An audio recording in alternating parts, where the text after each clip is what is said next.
Je me présente, donc Meyer Christophe, je suis le patron et le chef de la pâtisserie Christian à Strasbourg, entreprise créée par mon papa Christian Meyer, de son prénom, voilà, il y a 50 ans cette année.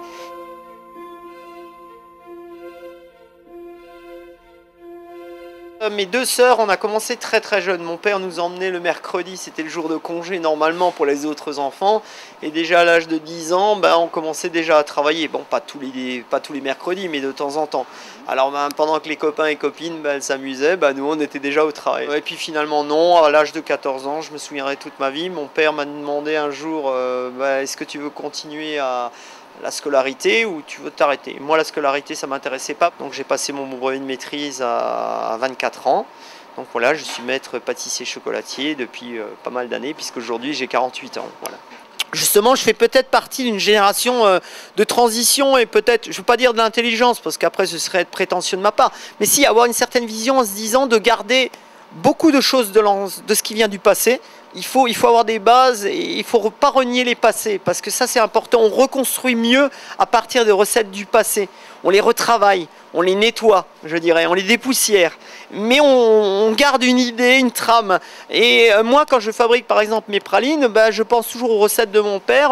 On a encore des recettes qui ont plus de 35-40 ans, mais qui sont complètement dépoussiérées parce qu'on a ramené des épices différentes. On a changé le chocolat, on a changé beaucoup de choses. C'est-à-dire que bon, c'est vrai, il ne reste plus que la colonne vertébrale, si on veut, et autour, on a habillé entièrement le personnage un peu différemment, on lui a ramené d'autres choses. Moi, j'ai une petite anecdote à propos de ça.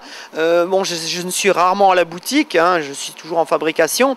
Et un jour, à Noël, je rencontre un de mes clients et qui me félicite et qui me dit « Oh, vos truffes au chocolat, elles sont toujours aussi bonnes. Depuis que je suis l'âge de 8 ans, mon grand plaisir à Noël, c'est d'avoir ma boîte de truffes au chocolat. » Et il me dit « Elles sont toujours aussi bonnes. » Et quelque part, j'ai souri.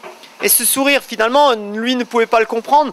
Simplement parce que cette recette qui croit n'avoir pas changé depuis 30 ans, elle a changé au moins 30 fois.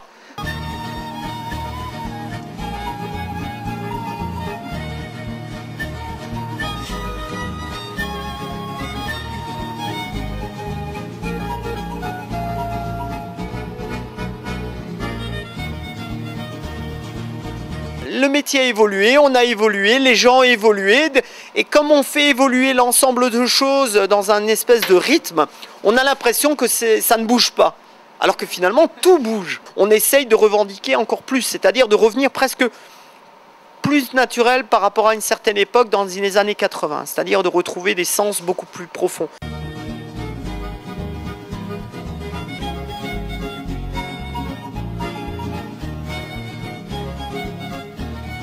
L'inspiration, c'est le chocolat qui me la guide. C'est-à-dire que déjà, au niveau des chocolats, je suis quelqu'un qui est complètement ouvert à tout.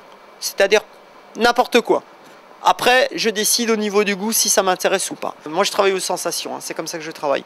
Au goût, je travaille qu'au goût. Je regarde pas ce qui se fait ailleurs, moi je travaille avec mon goût, et c'est mon goût qui va me guider sur des chocolats. Et après, j'ai une palette très vaste puisque je travaille avec 30 sortes de chocolat noir différents. À partir de là, je cherche quel est le chocolat qui s'adaptera le mieux à ce type de recette. Quand j'ai un goût en bouche, je sais pratiquement ce que je vais mettre avec parce que je le sens. Je sens l'autre goût qui va arriver avec. Parce que nous, on travaille sur un autre créneau, je dirais, que le chocolat belge. Les Français sont arrivés d'abord avec la pâtisserie, et la chocolaterie a suivi peu de temps après le même style et le même principe, c'est-à-dire trouver des chocolats de très haute qualité.